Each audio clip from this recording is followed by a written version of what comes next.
Welcome back to my channel glow with ശ്രദ്ധ.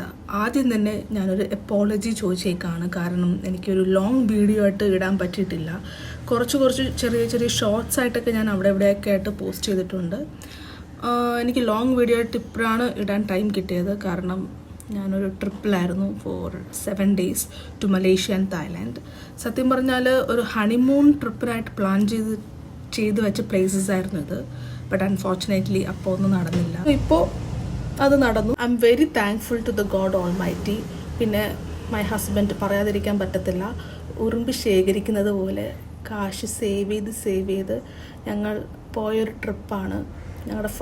ഞങ്ങൾ രണ്ടുപേരും പോയ ഞങ്ങൾ 3 പേരും, മൈ സൺ ഇൻക്ലൂഡഡ്, ഒരു ഫസ്റ്റ് ഇൻ്റർനാഷണൽ ട്രിപ്പായിരുന്നു. ഈ ട്രിപ്പ് ഞങ്ങൾ ഒരിക്കലും മറക്കത്തില്ല. We were very happy. ഒരു 7 day ട്രിപ്പ് കഴിഞ്ഞ് എക്സോഷനൊക്കെ എൻ്റെ ഫേസിൽ നിങ്ങൾ കാണുന്നുണ്ടാവും. I know it's so obvious, but എന്നാലും you have to psychify. Okay, benedictions international travel consultancy വഴിയാണ് ഞങ്ങൾ തായ്ലാൻഡ് മലേഷ്യ വിസിറ്റ് ചെയ്തത്. എൻ്റെ own sister in law and എൻ്റെ അളിയൻ നടത്തുന്ന ഒരു കൺസൾട്ടൻസിയാണ്. അവർ വഴിയാണ് വി വെൻ ദെയർ. സോ അതുകൊണ്ട് ഇറ്റ് വാസ് വെരി ഗുഡ്. പൊക്കി പറയുന്നതല്ല, but the trip was worth every penny. ഒരു ബഡ്ജറ്റ് ഫ്രണ്ട്ലി ട്രാവൽ ആയിരുന്നു. And we were so occupied. നെഗറ്റീവ്സും പോസിറ്റീവ്സും ഉണ്ട്. നെഗറ്റീവ്സ് എന്താന്ന് പറഞ്ഞാൽ, ആസ് എ മദർ എനിക്ക് കുറച്ചുകൂടി ടൈം വേണമായിരുന്നു ഫോർ മാക്കോനെ ഫീഡ് ചെയ്യാനും. അതിനൊക്കെ കുറച്ച് ടൈം എനിക്ക് വേണ്ടി വന്നു. ബട്ട് എനിക്കത് കിട്ടിയില്ല.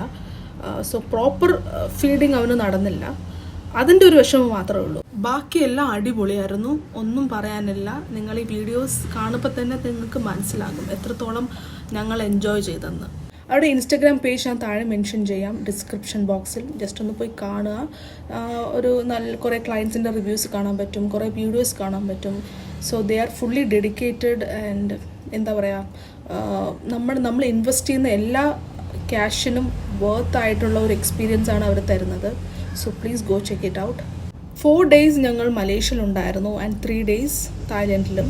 സോ ഇന്ന് ഞാൻ പോസ്റ്റ് ചെയ്യാൻ പോകുന്ന വീഡിയോ വന്നിട്ട് ഫസ്റ്റ് ഡേ ഇൻ മലേഷ്യ. അതിൽ എയർപോർട്ട് വ്ളോഗും ഇൻക്ലൂഡഡ് ആണ്. So airport vlog and first day in Malaysia, ഈ 2 വീഡിയോ ആണ് ഇന്ന് നിങ്ങൾ കാണാൻ പോകുന്നത്. ഞാൻ നിങ്ങൾക്കായിട്ട് ഒരുപാട് വീഡിയോസ് എടുത്ത് വെച്ചിട്ടുണ്ട്. I hope you guys will enjoy. Malaysia and Thailand trip plan ചെയ്യുമ്പോൾ എൻ്റെ മൈൻഡിലുണ്ടായിരുന്നൊരു കാര്യമായിരുന്നു, ഈ നോട്ടി മാക്കോപ്പിനെ ഞാൻ എങ്ങനെ മേക്ക് ചെയ്യുമെന്ന്. ബട്ട് താങ്ക്ഫുള്ളി അളിയൻ പിന്നെ അവൻ്റെ അച്ഛൻ മിലാന ഉള്ളതുകൊണ്ട് ഇറ്റ് വാസ് ഗുഡ്. ഞങ്ങൾ അകത്ത് കയറി, ബട്ട് ചെക്കിനൊന്നും സ്റ്റാർട്ട് ചെയ്തിട്ടില്ലായിരുന്നു. I think we were bit early, half an hour early. So ഞങ്ങൾ അവിടെ കറങ്ങി നടന്നു. And I was gathering a lot of memories. കാരണം ഞാൻ അവിടെ വർക്ക് ചെയ്തിട്ടുണ്ടായിരുന്നു Trivandrum international airport as a CSI. So അതിൻ്റെ മെമ്മറീസ് കളക്ട് ചെയ്യുമായിരുന്നു. അതിൻ്റെ ഇടയിൽ കുറേ ഫോട്ടോഷൂട്ട്സ്. ചെക്ക് ഇൻ കഴിഞ്ഞു, ഇമിഗ്രേഷൻ കഴിഞ്ഞു, സെക്യൂരിറ്റി ചെക്ക് കഴിഞ്ഞു. ഞങ്ങൾ ബോർഡിംഗ് ഗേറ്റിൻ്റെ അവിടെ എത്തി. അവിടെ എത്തിയപ്പോഴാണ് ഞങ്ങൾ ഓർത്തത്, അയ്യോ കാംഗറൂ ബാഗ് എടുക്കാൻ മറന്നുപോയല്ലോ, ഇവരെങ്ങനെ നമ്മൾ കൊണ്ട് നടക്കും എന്നുള്ള കാര്യം. ബോർഡിംഗ് ഗേറ്റിൻ്റെ അടുത്തെത്തിയപ്പോഴാണ് അവൻ്റെ നോട്ടിനെസ് ഒക്കെ പുറത്തു വന്നത്. അങ്ങനെ ഞങ്ങൾ ഓരോരുത്തരും ഓരോ ടേൺസ് എടുത്തു to take care of him. And എൻ്റെ അടുത്തെത്തിയപ്പോൾ ഭയങ്കര കൂടുതൽ നോട്ടിയായി. ടോഡ്ലറായിട്ട് ട്രാവൽ ചെയ്യുവാണെങ്കിൽ എപ്പോഴും ഒരു പ്രാം അല്ലെങ്കിൽ ഒരു കാംഗറൂ ബാഗ് കയ്യിൽ കരുതുന്നത് ഭയങ്കര ഹെൽപ്ഫുൾ ആയിരിക്കും. ആഫ്റ്റർ ദാറ്റ് പിന്നെ ഞങ്ങൾ ഒരുപാട് ഫോട്ടോഷൂട്ട്സ് എടുത്തു. ആ ഫോട്ടോസാണ് നിങ്ങൾ കാണുന്നത് ഇൻസ്റ്റഗ്രാമിൽ പോസ്റ്റ് ചെയ്യാൻ വേണ്ടിയിട്ട്.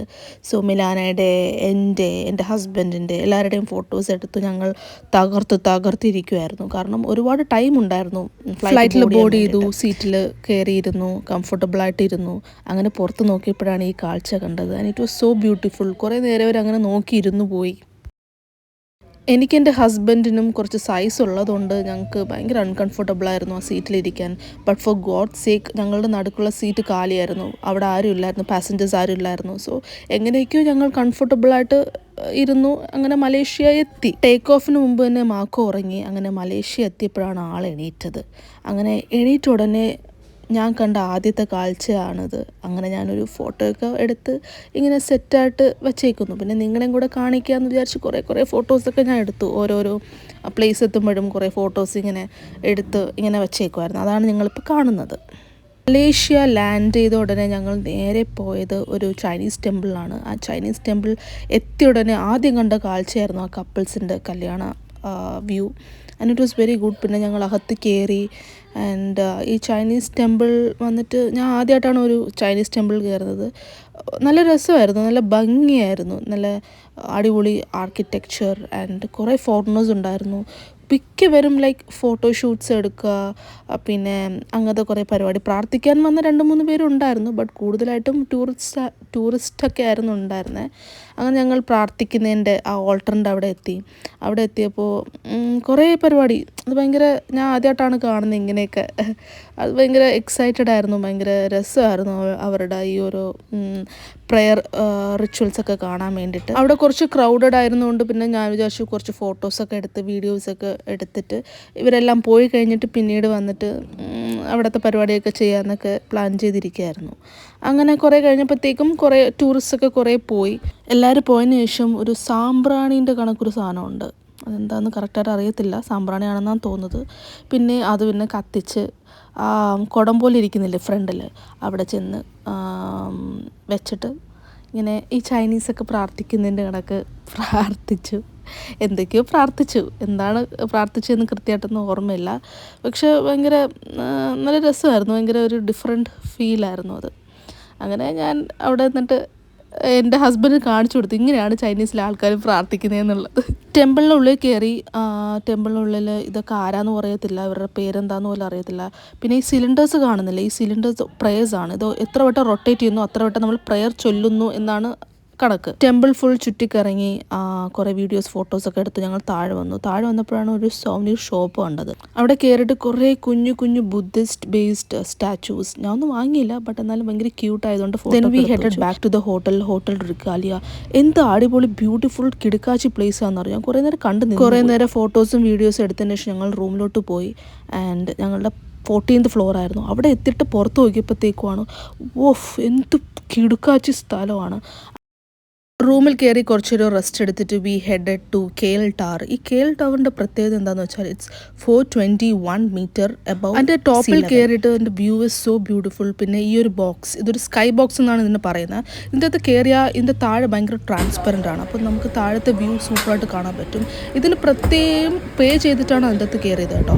ടോട്ടലി 2 സ്കൈ ബോക്സസ് ഉണ്ട്. അതിൽ ഐ തിങ്ക് സ്കൈ ബോക്സ് 1-ലാണ് ഞങ്ങൾ കയറിയത്. അതെല്ലാം കയറിയതിന് ശേഷം 2 ബിൽഡിംഗ് കണ്ടു. ഇപ്പോൾ കാണുന്ന ഈ ബിൽഡിംഗ് ആണ് the world's 2nd tallest building. ഇതിന് പ്രത്യേകിച്ച് പേരൊന്നും ഇട്ടിട്ടില്ല, കാരണം ഇനോഗ്രേഷൻ കഴിഞ്ഞിട്ടില്ല. അതിൻ്റെ ഓപ്പോസിറ്റ് സൈഡ് നോക്കിയപ്പോഴത്തേക്കും we saw Petronas twin tower. അങ്ങനെ ആ KL ടവറിൽ നിന്ന് തന്നെ പെട്രോണാസ് ട്വിൻ ടവർ ആൻഡ് ആ പേരിടാത്ത ബിൽഡിങ്ങും കണ്ടു. അങ്ങനെ അടിപൊളിയായിരുന്നു. അത് കഴിഞ്ഞിട്ട് we headed to Petronas twin tower. എന്ത് ബ്യൂട്ടിഫുള്ളാണ് കാണാൻ. ഇത് കാണുമ്പോൾ തന്നെ എന്ത് വൈബാണ്. ഇത് കാണുമ്പോൾ തന്നെ 2 ലവേഴ്സ് ഇങ്ങനെ കൈ പിടിച്ച് നിൽക്കുന്ന പോലത്തെ ഒരു ഫീലല്ലേ, എനിക്ക് അങ്ങനെയാണ് തോന്നിയത്. ഈ ട്വിൻ ടവറിൽ നിന്നിട്ട് കുറേ ഫോട്ടോസും വീഡിയോസൊക്കെ എടുത്തു. അത് കഴിഞ്ഞിട്ട് ഈ ട്വിൻ ടവറിൻ്റെ ബാക്കിലായിട്ട് ഒരു ഫൗണ്ടൻ ഷോ നടക്കുന്നുണ്ടായിരുന്നു. അവിടെ പോയി അതും കുറച്ച് ആസ്വദിച്ച് പിന്നീട് ഇതിൻ്റെ അടുത്തായിട്ട് തന്നെ ഒരു മോൾ ഉണ്ടായിരുന്നു. ആ മോളുടെ അടുത്ത് കയറി കുറേ ഡെസേർട്ട്സും ഒക്കെ ട്രൈ ചെയ്തു. ആഫ്റ്റർ ദാറ്റ് സെഫോറയിൽ കയറി വാങ്ങാൻ പറ്റാത്ത കുറേ പ്രോഡക്റ്റ്സ് ഒക്കെ ട്രൈ ചെയ്തു. പിന്നെ ടാക്സി കോൾ വന്നപ്പോഴത്തേക്കും ഞങ്ങൾ അവിടെ നിന്ന് ഇറങ്ങി. പിന്നെ സ്ട്രീറ്റിലോട്ട് ഇറങ്ങി, ഡിന്നർ കഴിച്ചില്ലല്ലോ. അങ്ങനെ അവിടുത്തെ ഒരു പോർഷ് ആയിട്ടുള്ള സ്ട്രീറ്റിലാണ് ആദ്യം പോയത്. നല്ല അഫോർഡബിൾ ആയിട്ടുള്ള ഒരു സ്ട്രീറ്റ് അല്ല, ബട്ട് എന്നാലും അവിടുത്തെ ഫുഡ് നല്ലതാണെന്ന് കേട്ടതുകൊണ്ട് അവിടെ ഇറങ്ങിയെന്നേ ഉള്ളൂ. അവിടെ ഞങ്ങൾ ഷവർമയാണ് ട്രൈ ചെയ്തത്. അവിടുത്തെ ഷവർമ നമ്മുടെ നാട്ടിലത്തെ ഷവർമയുടെ ഇരട്ടി സൈസാണ്. അങ്ങനെ ഞങ്ങൾ അവിടെ കയറി ഷവർമ കഴിച്ചു. പിന്നെ മാക്കോന് കുറച്ച് ഫ്രൈസ് ഓർഡർ ചെയ്തു, അതും കഴിച്ചു. Then we headed back to the hotel and it was a very beautiful day and this was my first day at Malaysia. I hope you guys enjoyed this video and enjoy ചെയ്തിട്ടുണ്ടെങ്കിൽ please do like, comment, share and subscribe to my channel. നിങ്ങളുടെ support ഉണ്ടെങ്കിൽ മാത്രമേ എനിക്ക് ഇതുപോലെ ഒരു motivation ഉണ്ടായിട്ട് കുറേ videos ഇനി പോസ്റ്റ് ചെയ്യാൻ പറ്റുള്ളൂ. ഞാൻ വീണ്ടും കുറേ വീഡിയോസ് പോസ്റ്റ് ചെയ്യുന്നതായിരിക്കും, Day 2, Day 3, Day 4 in Malaysia. So നിങ്ങൾ അതൊക്കെ കാണണം. So bye, take care.